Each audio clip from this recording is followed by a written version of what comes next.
Good afternoon, everyone.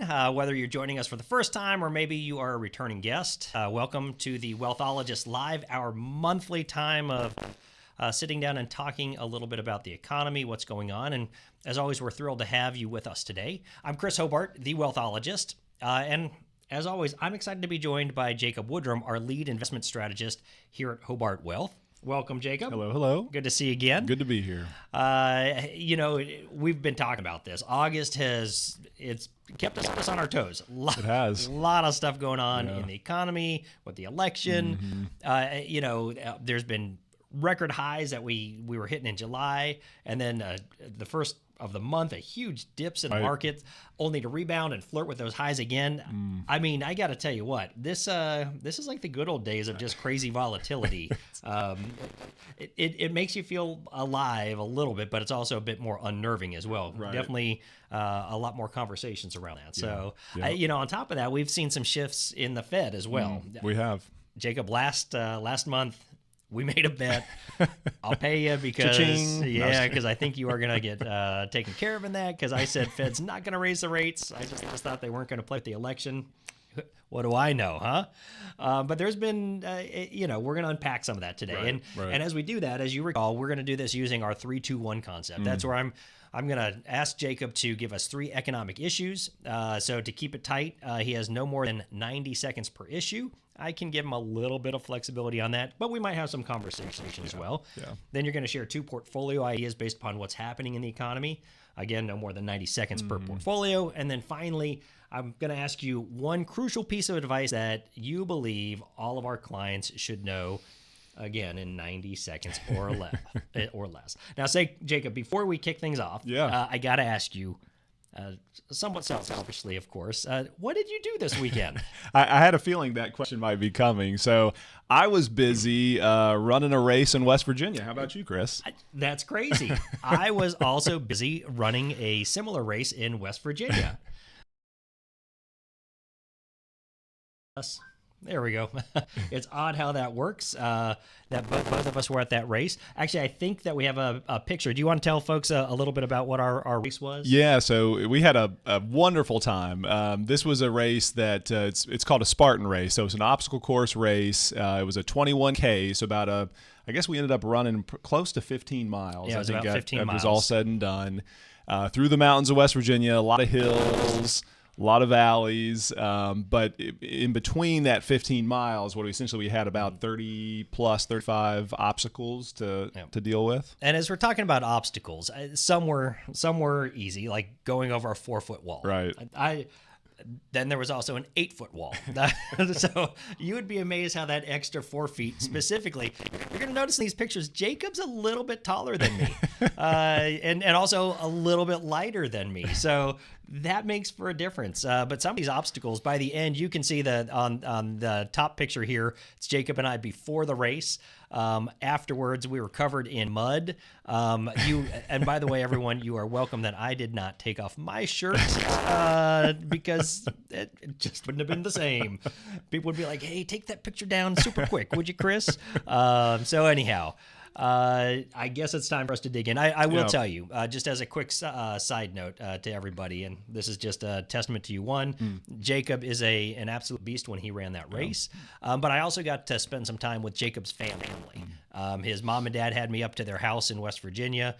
His 2 brothers were there. One of his brothers we ran the race with, as well as some of his brother's friends. And I also got to meet his sister. And I got to tell you, if you know Jacob is probably one of the best people you've ever met. And there's a reason for that. If you meet his family, I kid you not, some of the best people that I have ever had a chance to interact with. So thank you. I don't want to get you emotional on here. I was going to say, don't make me start crying, Chris. But Jacob's got a great family. So anyhow. Yeah. All right, time to dig into economic issues. Let's do it. All this fun racing, mushy stuff we're done with. We're getting serious now. All right, what are the top 3? Yeah, let's dig in. We're going to talk about jobs in the labor market because that's really a big one. So we'll start with that, and then I want to talk about interest rates, where we think interest rates are going to be heading, and then from there talk a little bit about recession risk, and that'll be our top 3. All right. Yeah. Well, let's dig in, my friend. I'm going to have a sip of coffee while you talk. All right. Let me get my timer. I was going to say, you're going to put me on the clock. So. Yeah, you go ahead and start talking. I'll get the timer going here shortly. So let's start with jobs. You know, when we talk about jobs in the labor market, it's really, really important, and I can't really reiterate that enough. You know, there's starting to be some warning signs that are kind of starting to show from the labor market, and we talked a little bit about this at our last Wealthologist. But it's really important because, you know, we don't always, I think internally, you know, Chris and I and the investment committee, we're always talking about the labor market and jobs and what that means for the economy, but we may not always have those discussions with clients, with interactions, but it's really important. You guys probably hear us talk more about GDP, which is growth in the economy. And, I always talk about it, and you guys have probably heard us talk about it before, where we say, GDP is kind of the lifeblood of the economy. So what we're producing, how we're growing, that's really important. But if we pull on that thread a little bit further, you say, well, if GDP is the lifeblood of the economy, then jobs are kind of the heart, right, of the body that's kind of pumping and allowing the blood to flow through the body. Really, really important. And we've got a slide here that I do want to show as well. And we looked at this briefly. Last time, and I want to just unpack a couple quick things because when we look at this slide, this is showing us basically over the last 75 years the unemployment rate, and we can see that currently we have we've got little dot plots, and these dot plots represent increases from the low up until basically 0.6% increases. Well, fast forward today, we're actually at 4.3% unemployment. And what you can see from this chart really is that it shows when we see these big increases, or I don't say big, these increases in the unemployment rate, it has done a pretty good job of predicting recessions. Now, all that said, we're not going to sit here and say that we think we're headed for an imminent recession, but it's important really to look at this data and really unpack a few things. I know we're getting close to we're getting close to our time. You have blown through the time, Jacob. You have blown through the time. But I do think that this is important because even recently, we saw that the numbers for unemployment have been revised, and we're not just talking about like hiccup like oopsie. I mean, it's like, holy smokes. Big numbers. Big 800 and... It was about 825,000, Was that? Yeah. I mean, that's a number. To underreport that is significant. Yeah, well, and I think, so the two things that I wanted to also mention that, it's really easy to look at this chart and say, oh my gosh, we've increased at a rate that historically has said we're probably going to hit recession at some point. But, if you unpack the numbers... And you got to be careful with the saying this time it's different, but when you look at where we're at with unemployment, typically in the past when we see unemployment increasing, it's because we've seen a big increase in layoffs. We're actually not seeing that. Layoffs right now still remain historically low, and that's really important to mention. So, there are just certain things that within the data and within the numbers that it's important. That's what we do. We dig into this stuff to say, okay, here's the chart, but let's not jump to conclusions because not always, is a picture worth 1,000 words in some of these instances. So this really points us in or takes us to the next piece, which, is interest rates and where we're probably headed because of what we're seeing with the labor market and jobs. Well, and I guess that's a question that I have is, does the labor market data affect rates over the next few months? And real quick, we got a notice from Kim, just to go a little bit away because it's a little scratchy, she said. So thanks, Kim. Thank you, Kim. To answer your question, Chris, it really does have an impact. And that's, like I said earlier, it's if you think about the... Let me start a new 90, by the way. If you think about the impact that, jobs have, the Federal Reserve is dialed in on what the labor market is doing and really what's happening in the labor market. And, if you look at... if we look at where interest rates are, we're expecting a rate cut in September, and I don't think that surprises anybody at this point because maybe Chris. No, I own it. All right. It doesn't really, I think, surprise many people because the writing kind of is on the wall, at least at this point. But what is really interesting is at this point in the game, we're expecting a September cut of likely 0.25% or 25 basis points. And I could easily see us also having 25 basis point cuts in November and in December. Time will tell. A lot of this is going to be dependent on jobs and what, is released as we kind of move further to the end of the year. I think the big question likely is, that people have even thrown out, do we get a 0.5% cut in September? My thought is, and I think our thought here at the firm is 25 basis points is pretty realistic. But maybe I should go extreme because I'll be wrong again. I do think what we're hearing, though, is a lot of folks are saying that, hey, they waited too long to do this adjustment. And because of that, and again, I think it's because some of the data that was received was just poor data. Right. But that they wait too long, therefore they need to be a bit more aggressive. I mean, just a couple of weeks ago, there was talk about an emergency cut, which that I think got the market a little skittish in early August. Well, and the futures markets were, they were at the time. Oh, my time's up. Yep, that's your time. Last point I'll make. At the time when what Chris just mentioned, the futures market was pricing in about a 75% chance of a 0.5% rate cut. At this point, we're looking at around a 46% chance or probability, which tells us it could go either way. It's probably going to be a 25 basis point cut. The good news is the Fed's got room to adjust rates based on what the economy is doing because they raised them so high. The thing that I want to point out, a couple of things inside of here real quick. One, don't expect as they cut interest rates for mortgages to all of a sudden get to 3%. I just want people to be very realistic that we can see some softening of the mortgage rates, but to get back to that level that we were at several years ago, it's going to take quite a while to get there. I don't see that happening anytime soon.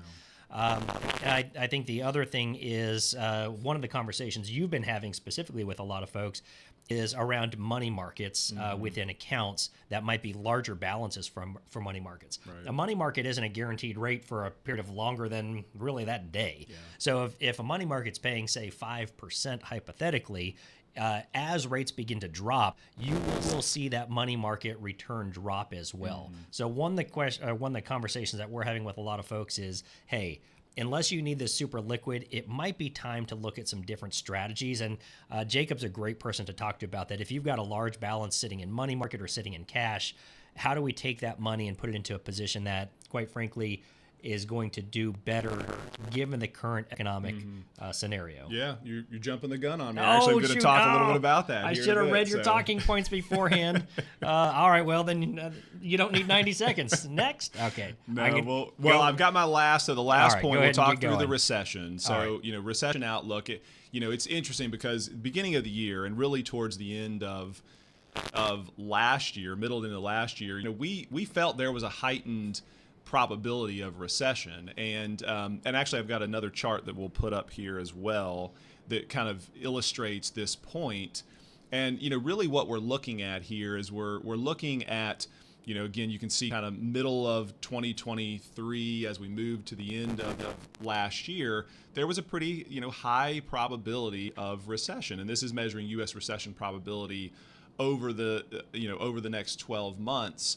You can see that as we kind of fast forward to where we're at right now, we're not expecting an imminent recession, and we put the probability of a recession in the next 12 months at around 25%. Now, I think it's important to point out that you can see in this chart we've got a little bit of a blip up as of the last month and a half, and I think it's important to mention that yes, that has increased a bit, but it's not a huge increase. And really the reason for that increase, we want to acknowledge the fact that, thinking about the first chart we looked at, unemployment has risen, jobs have increased, and so that will have an impact on how we feel about a recession. Additionally, consumer spending has slowed a little bit, and we know that that's really important as far as growth in the economy too. So, we're acknowledging that there are some signs that are showing certain areas of the economy that are beginning to slow a little bit. But again, we're not sitting here saying, oh my gosh, we're going to hit a recession tomorrow. That's certainly not the case. I think you bring up a good point, though, and this is one that I want to highlight real quick, which is that area of consumer spending. And we've talked about it before. That makes up roughly 70% of the economy. About two-thirds. We spend money. That's, America, we do a great job of spending money. The thing is, with now realizing that the unemployment numbers were underreported significantly, that actually means a lot more people had less coming in, and therefore the impact that you can see, you can kind of predict when people aren't working, there's going to be less money to spread around. So now that we see that, that kind of heightens that view of consumer spending and the importance of that. If I have less money coming in, I'm going to go spend less money, which could then really begin to contract that. Yeah, and that impacts directly the gross domestic product. It will impact, it has an impact on jobs, and jobs impact that, obviously. Yep. So, yeah, very important. All right, time to move on to our next topic. So one thing we like to talk about is, what strategies work well, or what strategies that we're managing that we're excited about, that we can tell clients and folks listening about in the current economic cycle. Yeah. So what strategies, Jacob, and again, you get to choose from two to highlight, what are some really good strategies that we would look to look at right now for growth, given all of the factors that are currently in play? Yeah, so we got two that we'll talk about. The first one that I wanted to mention, and this is what Chris was mentioning earlier, is that we're in this environment now where we're moving into a decreasing rate environment. So for all intents and purposes, the Fed is going to start cutting rates. Again, there's the question of how much and when, but we know that it's going to happen. To Chris's point earlier, from a cash perspective, cash has been pretty attractive over the last year and a half, because of the way the Fed has increased rates, and you're getting in a money market 5.25% at one time. But what we're seeing now is that shifting. And so what I wanted to highlight first, the strategy is our, it's called our income shield strategy. And at the end of the day, it's a pure bond strategy. So it's a investment in a diversified group of different bonds, so fixed income. And it's currently yielding just shy of 5.5% yield, so like 5.48%. It's higher than most money market accounts that we're seeing.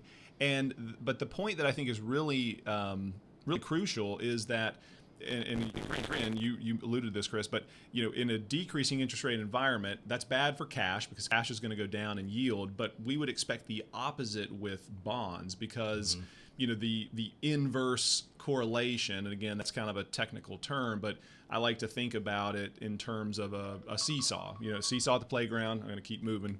Got to keep cranking. Seesaw at the playground. You got interest rates on one end, fixed income, bonds on the other. Well, as rates fall, that increases the price of bonds. And so it's an opportunity, I think, to say, well, let's make some proactive adjustments out of cash and into a portfolio that should do better over time. What I like about this specific portfolio is it falls in the area of more of a conservative portfolio, but there's kind of a built-in increase in value as rates begin to fall. Again, it's paying a good distribution, a good yield, but the really attractive thing is, again, as interest rates fall, the valuation of those bonds that it holds will potentially go up in value. It's what we see historically. And because of that, it's a nice way for people that want to be in a relatively conservative portfolio that generates income to also get kind of a hidden treasure in there, right? So I agree. I like that portfolio. Good choice. Let's go on to your second choice here. So the next portfolio that I want to talk about, this is one that it's not particularly. It's funny. I always mention this one. It's a moderate strategy. It's our core prime strategy.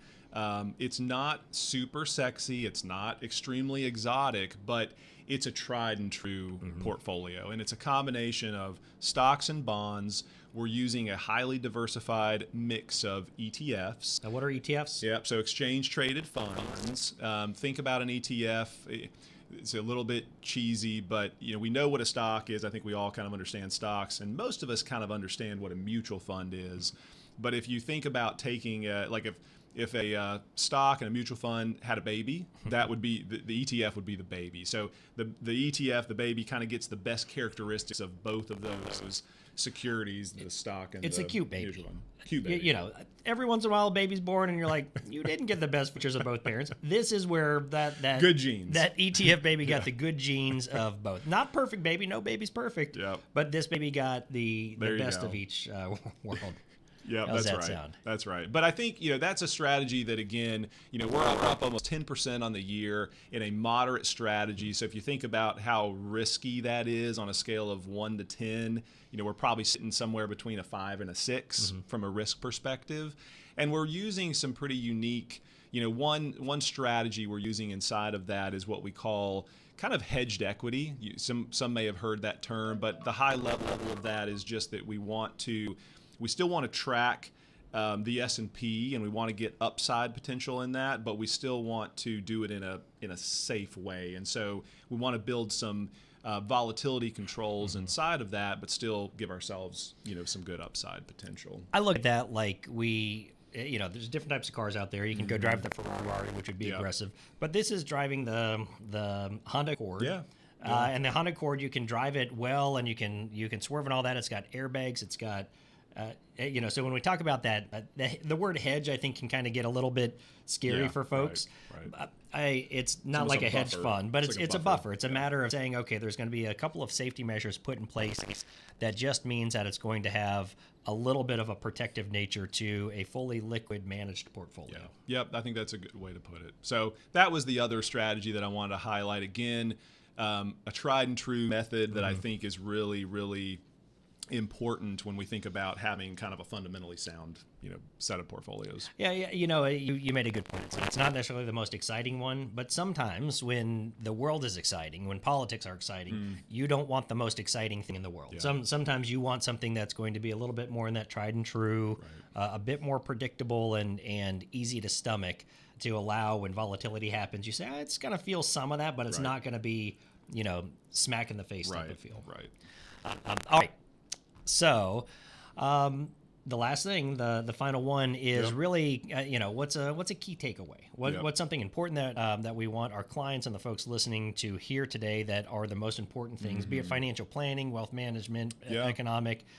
What's the one thing, Jacob? Yeah, I think the biggest thing that I wanted us to take away from this today, and I've got, so this slide does a good job of illustrating this. And so, I kind of think about this as sort of two roads diverged, right? This is a slide that's showing us after a Fed rate cut, performance of the S&P over the next 12 months. And it's based on if we experience a recession or we don't experience a recession, and what does that look like from a performance standpoint. So we can see here, from a non-recession standpoint, 12 months after a first Fed rate cut, the S&P has averaged about close to 15%. Now, on the flip side, if we look at where the S&P has gone, if we do experience a recession, it's been about the same on the downside, about a little over 14%. This is just a really interesting slide, in my opinion, because again, based on we know the Fed is going to cut rates, but based on whether or not we experience a recession, that's really the driving factor of how the market performs over time. And again, going back to where we as a firm feel that we are from a recession risk standpoint, we're putting the odds around 20 to 25%. So, I would tell everyone that we're somewhat optimistic. I think we look at the environment, sure, there are areas out there that we want to be mindful of, we want to be paying attention to, but overall, when we look at the risk of recession and where we think we're headed, and then also where and how in the past the S&P has performed, it's a picture that may not be as bad as some may think. That's good to hear. Yeah. Now, of course, there's always the thing that I always look at is this chart is good for today. That's right. And it will be different tomorrow and the next day. And that's why I think what we do, and specifically what you're doing with viewing the portfolios on a daily basis, is keeping track of that. Because the reality is life changes. Either our personal lives or the economy changes. Again, you look at what we've got going on. We've got political change. We're guaranteed a new president in the next half a year. Right. Tax law changes. All of this can begin to impact the market. We got unemployment numbers coming where we didn't necessarily want to see them. Consumer spending a little bit softer. So again, a lot of things coming in, but at the end of the day, the nice thing is it does seem like the Fed is taking some of this serious, and they are taking some moves, kind of putting some things in place. Yep. All right. Well, thank you, Jacob. Yes, sir. All right. Now, this is one of the highlights of our regular webinar is a segment that we call Hey Hobart. And this is where we dive into your burning questions and give you the answers that you're looking for. So if you've got questions on your mind, shoot them over to hello@hobartwealth.com. Your next question, it might be featured in our next event. We're also going to be doing more and more of these questions as we're getting more and more from folks out there on a regular basis. So be sure to tune into our YouTube page to see those. We're going to try and do one every day coming in the next couple of weeks. All right, so today's question, I think this is a great one because it's been on a lot of people's minds lately with everything that's going on politically. But I've heard taxes might go up at the end of 2025. Will I end up paying more? Well, here's what's going on for a little bit of clarity. The Tax Cuts and Jobs Act from 2018, well, that's set to expire on December 31st, 2025. It's what's called a sunset provision. Now, if it does, and I say if it does, because politicians can always extend it if they wish to, and that's part of the conversation going on right now. But tax brackets and rates will bounce back to their 2017 levels, which were higher than what we are used to now. Plus, they're going to be adjusted for inflation. Now, the act also nearly doubled the estate tax exemption, but if it expires, that extension is going to go back to the 2017 levels. Again, for larger estates, not a good thing. So instead of being able to leave nearly $14 million tax-free, that figure will drop to about $7 million adjusted for inflation, and that's per husband and per wife. So I mean, it's really 28 million. Per household. So it's really 28 million or to 14 million. Right. And there's other provisions that could also disappear, which would really impact individuals and business owners. But here's the thing: we've still got a year to go. Yeah. So there's time for Congress to either extend the act or go a totally different route altogether based upon who gets into the office this upcoming year. But I think that's the important thing. The upcoming election, it's really anyone's guess as to whose policies will land, what people can get through in the time frame that they have. Yeah. I don't know if you have a perspective on where taxes might be headed in the next couple of years, Jacob. Any thoughts on that? You know, I've heard some pretty smart folks on the subject, talk around this very same question. And, it'll be interesting. I think that a lot of it is going to depend, to your point, on where the election goes, and how that shakes out. But, we may be surprised. We may not be in an environment where taxes go up. I mean, it feels like just the environment, it almost feels like it has to some degree with the spending and the things that are happening. But, I think that's one of the areas, again, that's why we pay close attention to these things, because based on how things shake out, can change planning for folks. I think you make a great point. I don't know exactly where our federal debt is right now, but I mean, 35 trillion. Yeah. Again, it seems like it's always anytime I look at it, it's more and more depressing. But the reality is there's only a couple of ways to pay that bill, which is one, stop spending. To your point, they're not stopping spending. It's something else that they could do is print money. Well, they did that, a 40% increase in that. And now we're paying for that through inflation. The third thing that they can do is raise taxes to pay for those bills. And I know politicians love to say, let's tax these people, these people, these people. The reality is taxation across the board is how this problem gets solved ultimately. And I'm not the one saying I like this or whatnot. I'm just the one letting you know that this is probably a reality that we're looking at as we continue to have more and more debt, specifically at higher interest rates. Right. All that to say is if you have got money that is in tax-sheltered accounts, it may be worth taking advantage of in the next year to do something about it, to look at doing Roth conversions or converting even, sometimes life insurance policies can have some tax benefits. The key here is understand that tax rates most likely will go up in the future, and there are things you can do about it in the short term. Yeah, and I was going to say one other thing too that some of our viewers may have heard about, but it's very interesting. The interest servicing on our debt is very high, and it's actually just surpassed the amount of defense spending we do as a country. And that's a pretty big. Again, you can go back over history and look and say, well, that's a big deal. But to your point, Chris, I mean, I think something does have to give, and I think the easiest, maybe not the most popular thing to do is taxes, but it's probably one of the easiest. I've got an idea. Chris and Jacob for president and vice president. I'd vote for us. Let's go. I think I'd like us. If nothing else, State of the Union would be kind of fun, right? We'd have a good time with it. We would. All right. That is a wrap for today's session. If you've got any questions about what we covered today or how the current market environments might affect you or your financial plan, we're always here for you, always happy to help. As always, feel free to give us a call or email us anytime with any questions about retirement income, investing, taxes, or anything else related to your money. We love to talk about this stuff. That's why we do what we do. Please don't forget to like and follow us on all the different social channels. Helps us get this word out there. But I want to thank you today for just spending some time with us, for hearing our perspective on what's going on in the economy. And we look forward to seeing you at our next Wealthologist live event next month. Have a great rest of your week.